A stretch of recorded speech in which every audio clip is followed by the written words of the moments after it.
ஆதி சதுர்வேதங்கள் ஓதும் பரஞ்சோதியே எங்கள் அச்சனார் கோவில் அரசே. நம்புவோர்க்கு உபகாரி என்பதில் இவரன்றியில் நாட்டில் ஓர் தெய்வம் யார்கான்.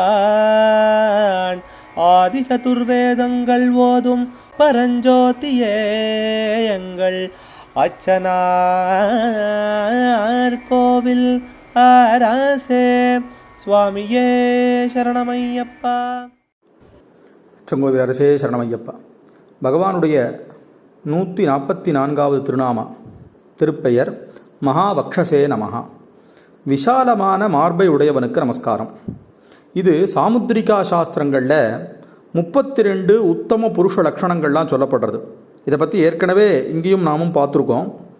ஸ்ரீமத் ராமாயணத்தில் சுந்தரகாண்டத்தில் தாயார் சீதாதேவிக்கு நம்பிக்கை வருவதற்காக ராமனுடைய ரூப வர்ணனைகளை குணங்களை வர்ணித்து ரூப வர்ணனைகளை வர்ணிக்கும்போது திருவடியான ஆஞ்சநேய சுவாமியானவர் பகவானுடைய பாதாதி கேசாந்தம் வர்ணிக்கிறார், கேசாதி பாதங்களை.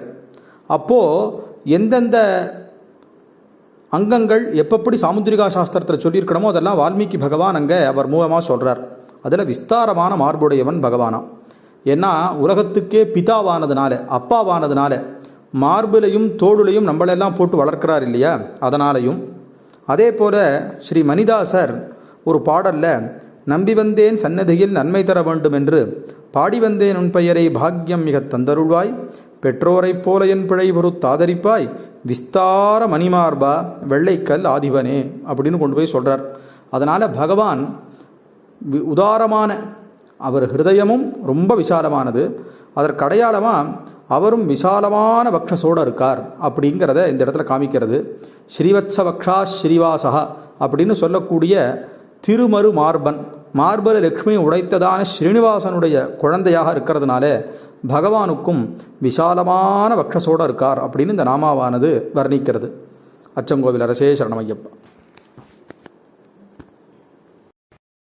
அச்சனார் கோவில் அரசே. சுவாமியே சரணமையப்பா.